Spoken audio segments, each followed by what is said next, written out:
నా పేరు అప్పరాజ్ అండి. మరి టైం అనేది వచ్చేస్తుంది, స్టార్ట్ అయ్యేట్టుగా ఉన్నాం ప్రెజెంట్. అయితే ఏంటంటే నేను 15 రకాల బిజినెస్ వ్యాపారాలు కానీ పనులు కానీ అన్నీ చేశానండి. చేసిన తర్వాత నాకు ఫస్ట్ ప్లాన్ రామకృష్ణ గారు చెప్పారు. ఫస్ట్ రోజు నేను ప్లాన్ చెప్పిన రోజు ఐడియా వేసుకున్నాను. ప్రోడక్ట్ కూడా 1000 రూపాయలు 1100 రూపాయలు ప్రోడక్ట్ తీసుకున్నాను.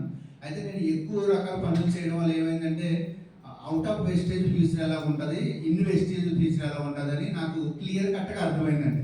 ఆ రోజు దగ్గర నుంచి నన్ను సార్ కానీ అనిల్ కానీ నన్ను వదలలేదు. అంటే చాలా నన్ను సపోర్ట్ చేసుకుంటూ వచ్చారు. నాకేంటంటే ఫ్యూచర్లో నా ఫ్యూచర్ కాదు వెస్టీజ్లో, నేను 100 మందికి ఫ్యూచర్ని ఇచ్చే ఛాన్స్ వెస్టీజ్లో ఉందని చెప్పేసి నాకు క్లారిటీ వచ్చింది. దానివల్ల ఏంటంటే 15 రకాల పనుల్లో లేని ఫ్యూచర్ అనేది నాకు వెస్టీజ్లో ఉందని నాకు అర్థమైంది. అందువల్ల ఏంటంటే నేను డిసెంబర్ ఎండింగ్కి మంచి ఇన్కమ్ తీసుకుంటూ కార్ కూడా నేను ఈ మధ్యలో బుక్ చేద్దామని అనుకుంటున్నాను. సార్తో కూడా చెప్పలేదు. అంటే వర్క్ అయినా చాలా మంది అడుగుతున్నారు. అయితే నేను మన పొటెన్షియల్ మనకు కూడా తెలియదు. ఫస్ట్ అంటే 1 lakh సంపాదించే దమ్ము నాలో ఉందా అని సెల్ఫ్ చెక్ చేసుకోండి ఎవరైనా సరే. 1 lakh సంపాదించే దమ్ము సెల్ఫ్ మనం చెక్ చేసుకోలేనప్పుడు అయితే మనకు లేదనుకుంటే వెస్టీ చేయని అవసరం లేదు, వదిలేసి 10,000కి 20,000కి వెళ్ళిపోవచ్చు.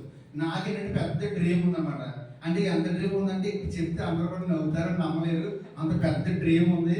అయితే నేనేంటంటే చరిత్రలో నాకంటూ ఒక పేజీ రాసుకోవాలని నా లాస్ట్ టైటిల్ అనమాట.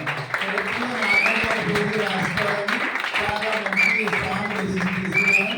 నేను ఖచ్చితంగా 100% నేను మంచి లైఫ్ తీసుకుంటూ నేను చాలా మందికి లైఫ్ ఇవ్వాలి.